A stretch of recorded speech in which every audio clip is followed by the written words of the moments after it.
what's up? It's your host, Jesse Morgan with What in the Paranormal? And on this week, the DeSoto Hotel has burned down. And we're talking big money to find Bigfoot. How much money? How about $2 million to find Bigfoot? So if you want to go to Oklahoma and look for Bigfoot, you can do that. However, there may be just a couple strings attached to trying to cash in on that huge payday. This is legitimate in the sense that an Oklahoma state representative has actually brought up a bill, introduced a bill that offers a $25,000 bounty. But with that not being enough cash, producers of a Bigfoot film out of Hollywood apparently have pledged $2 million, and a private business promised an additional $100,000. This idea was intended, of course, to promote tourism and, get people down to the heavy woods of southeast Oklahoma.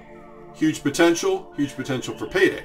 However, comes with a few rules if you capture Bigfoot unharmed and can't injure anyone else or break any laws in doing so. So a couple little caveats with that. It's not as easy as it may seem. The state is going all out with this. They've actually provided maps that show Bigfoot hunters the best route to take to potentially spot Bigfoot itself. I think it's a great idea. Why not? Bigfoot's an adventure itself, looking for Bigfoot, going out there, and we know some of these places probably have really great food, right? We're talking a road trip. So of course, southeastern Oklahoma, you've got all your typical Bigfoot wares, you got your t-shirts, hats. There's also rumors of a 30-foot tall Sasquatch at a gas station. I believe it's actually Sasquatch gas station. So go ahead and let's get out to Oklahoma. Let's get some photos. And hey, if any of you have ever actually been to this gas station and have taken a photo, why don't you go ahead and send that to us? You can just find us on Facebook, send us a DM, and if it's cool, we'll go ahead and share that, because that would be really fun. So recently, on February 5th, one of the amazing hotspots for paranormal investigations unfortunately burned down. The DeSoto Hotel in El Paso, Texas, unfortunately is no longer. Before we even start touching on some of the history and some of the stories from there, though, let's say first that fortunately there were no injuries.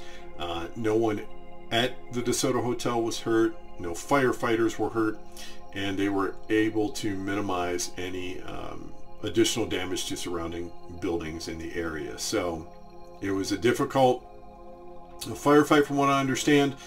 Temperatures were in the 30s, but they were able to contain it. But unfortunately, the DeSoto Hotel is no longer. It's actually existed for over 100 years.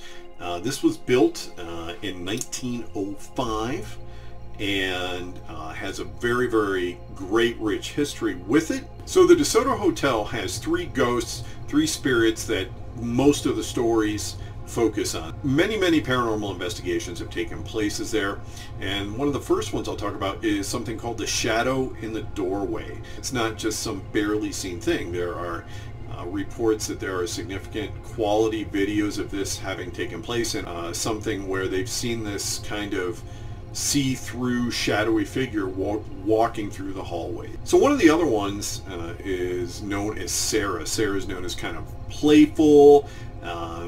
There's purportedly she's been seen wandering the hallways as well, and there's also laughter and giggling that can be heard. It's direct response. There's some level of interaction there when her name is used on some of these EVP recordings. Sarah is apparently one of the more fun spirits that was there. And with two sides to every coin, or the yin and yang of that existence, of that building, well, there's something called the thing in the basement. Supposedly there's this entity, a dark entity, a restless spirit that lives in the basement. There's local tales of satanic worship sometime near the beginning when it was built. People that have spent time in the basement, even just walking through, they feel like they're being watched, and just generally speaking, and a feeling of I don't want you here, you should leave. There's people that have gone into the basement and have talked about being attacked, scratches, pushes, pinched, supposedly even bitten as well. And some of the recordings that have taken place in the basement, growling, again, that vibe, that urge to leave and get out. So, you know, there's people that talk about maybe this is a demon, or was it someone that lived down there and was scribbling all this information on the walls, 666 and things of that nature. It's truly a bummer that even from just a historical perspective that location has burned down.